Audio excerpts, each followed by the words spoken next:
গ্রামের নাম ছিল শেওড়াতলা। নামটা শুনলেই গা ছমছম করত। চারদিকে ঘন জঙ্গল, আর মাঝখান দিয়ে বয়ে যেত এক কালো, রহস্যময় নদী। নাম তার অন্ধকার নদী। দিনের বেলাতেও যেন সেখানে আঁধার নেমে থাকত। সূর্যের আলো নদীর জলে পড়লে কেমন যেন একটা অদ্ভুত কালো ছায়া তৈরি হতো। গ্রামের বুড়োরা বলত, এই নদীতে নাকি অতৃপ্ত আত্মার বাস। যারা অকালে মরেছে, যাদের শেষ ইচ্ছা পূরণ হয়নি, তাদের আত্মারা নাকি আজও এই নদীর পাড়ে ঘুরে বেড়ায়। আমার নাম অর্ঘ্য। আমি একজন লেখক। ভূতের গল্প লিখতে আমার বরাবরই ভালো লাগে। শেওড়াতলার অন্ধকার নদীর গল্পটা শুনে আমার খুব আগ্রহ হল। ভাবলাম, এই জায়গাটা নিয়ে একটা গল্প লিখলে মন্দ হয় না। তাই একদিন ব্যাগপত্র গুছিয়ে রওনা দিলাম শেওড়াতলার উদ্দেশ্যে। গ্রামে পৌঁছাতে পৌঁছাতে সন্ধ্যা হয়ে গেল। চারদিকে কেমন যেন একটা গা ছমছমে নীরবতা। গ্রামের মানুষগুলোও কেমন যেন অদ্ভুত। তাদের চোখে মুখে একটা চাপা ভয়। কেউ যেন কিছু বলতে চায়, কিন্তু বলতে পারছে না। আমি গ্রামের একমাত্র পুরনো বাড়িতে উঠলাম। বাড়িটার মালিক ছিলেন বৃদ্ধা কমলাদি। তিনি একাই থাকেন। তার স্বামী আর ছেলে অনেক বছর আগে নদীতে ডুবে মারা গেছেন। প্রথম দিনটা তেমন কিছু ঘটল না। কমলাদি আমাকে গ্রামের ইতিহাস শোনালেন। অন্ধকার নদীর গল্পও বললেন। তিনি বললেন, বাবা, এই নদী খুব খারাপ। এখানে রাতে কেউ বের হয় না। যারা বের হয়েছে তারা আর ফিরে আসেনি। আমি হেসে বললাম, আপনি ভয় পাচ্ছেন দিদি, আমি তো লেখক, আমার ভয় পেলে চলবে? কমলাদি দীর্ঘশ্বাস ফেলে বললেন, তোমার যা ভালো লাগে করো বাবা, কিন্তু সাবধান থেকো। রাতে আমার ঘরে একটা অদ্ভুত ঠান্ডা বাতাস বইতে লাগল। মনে হল কেউ যেন আমার পাশে দাঁড়িয়ে আছে। আমি চারদিকে তাকালাম, কিন্তু কাউকে দেখতে পেলাম না। তারপর হঠাৎ একটা চাপা কান্নার আওয়াজ শুনতে পেলাম। আওয়াজটা যেন নদীর দিক থেকে আসছে। আমি জানালা দিয়ে বাইরে তাকালাম। চারদিকে ঘন অন্ধকার, শুধু নদীর কালো জলটা দেখা যাচ্ছে, আর সেই জলের ওপর যেন কিছু ছায়া নড়াচড়া করছে। পরের দিন আমি নদীর পাড়ে গেলাম। চারদিকে কেমন যেন একটা অদ্ভুত নীরবতা। নদীর জলটা কালো, স্থির। মনে হচ্ছে যেন কোনো গভীর রহস্য লুকিয়ে আছে এর গভীরে। আমি নদীর পাড়ে হাঁটতে লাগলাম। হঠাৎ একটা পুরনো বটগাছের নিচে একটা ছোট মন্দির দেখতে পেলাম। মন্দিরটা ভাঙাচোরা, আর তার চারপাশে অনেকগুলো পোড়া ধূপকাঠি পড়ে আছে। আমি মন্দিরের ভেতরে গেলাম। সেখানে একটা পাথরের মূর্তি ছিল। মূর্তিটা দেখে মনে হল কোনো দেবীর মূর্তি, কিন্তু মূর্তিটার মুখটা ভাঙা, আর চোখগুলো যেন শূন্য দৃষ্টিতে তাকিয়ে আছে। আমি মূর্তিটার দিকে তাকিয়ে থাকতে থাকতে কেমন যেন একটা অস্বস্তি বোধ করতে লাগলাম। মনে হল যেন কেউ আমার দিকে তাকিয়ে আছে। আমি মন্দির থেকে বেরিয়ে এলাম। তারপর নদীর পাড় ধরে হাঁটতে লাগলাম। হাঁটতে হাঁটতে একটা পুরনো শ্মশান দেখতে পেলাম। শ্মশানটা জঙ্গলের ভেতরে, আর তার চারপাশে অনেকগুলো পুরনো কবর। কবরগুলোর ওপর আগাছা জন্মেছে, আর কিছু কবরের পাথর ভেঙে গেছে। আমি শ্মশানের ভেতরে গেলাম। সেখানে একটা পুরনো গাছের নিচে একটা ভাঙা বেঞ্চ পড়েছিল। আমি বেঞ্চের ওপর বসলাম। চারদিকে কেমন যেন একটা অদ্ভুত নীরবতা। শুধু নদীর জলের মৃদু শব্দ শোনা যাচ্ছে। আমি চারদিকে তাকালাম। হঠাৎ একটা ছায়া দেখতে পেলাম। ছায়াটা যেন গাছের আড়াল থেকে বেরিয়ে আসছে। ছায়াটা ধীরে ধীরে আমার দিকে এগিয়ে আসতে লাগল। আমি ভয় পেয়ে উঠে দাঁড়ালাম।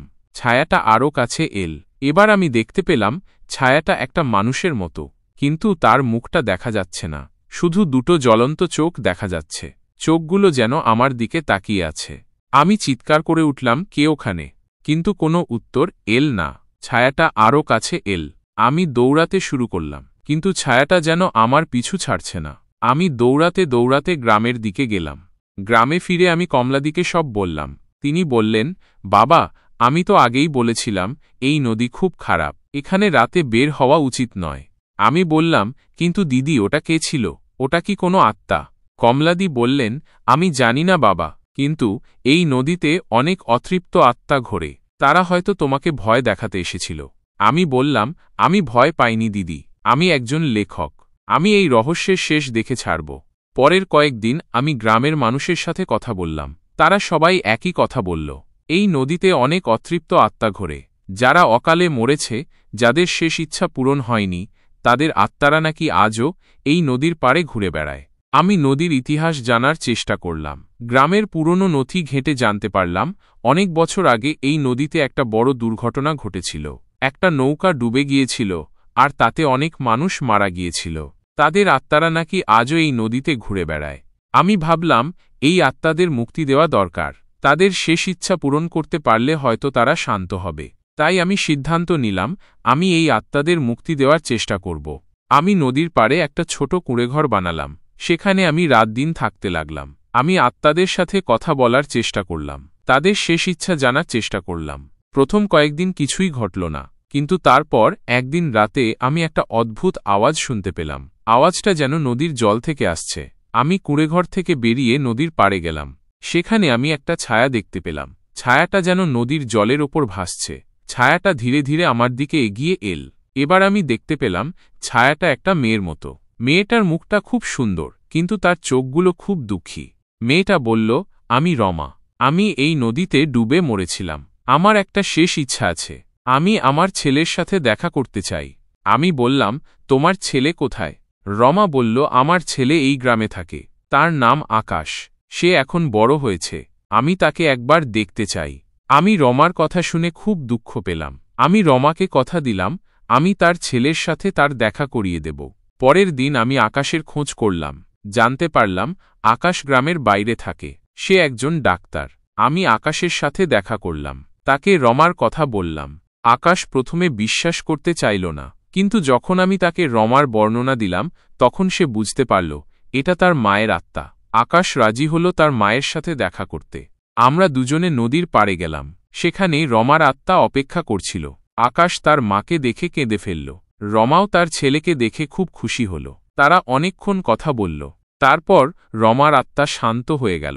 সে আকাশের দিকে তাকিয়ে বলল, আমার আর কোনো দুঃখ নেই। আমি এখন শান্তিতে মরতে পারব। রমার আত্মা নদীর জলে মিলিয়ে গেল। আকাশ তার মায়ের আত্মার মুক্তি দেখে খুব খুশি হল। সে আমাকে ধন্যবাদ জানাল। আমিও খুব খুশি হলাম। আমি বুঝতে পারলাম এই নদীর আত্মাদের মুক্তি দেওয়া সম্ভব। তাদের শেষ ইচ্ছা পূরণ করতে পারলে তারা শান্ত হয়। আমি গ্রামে আরও কয়েকদিন থাকলাম। আমি আরও কয়েকটা আত্মার মুক্তি দিলাম। তারপর আমি গ্রামে থেকে বিদায় নিলাম।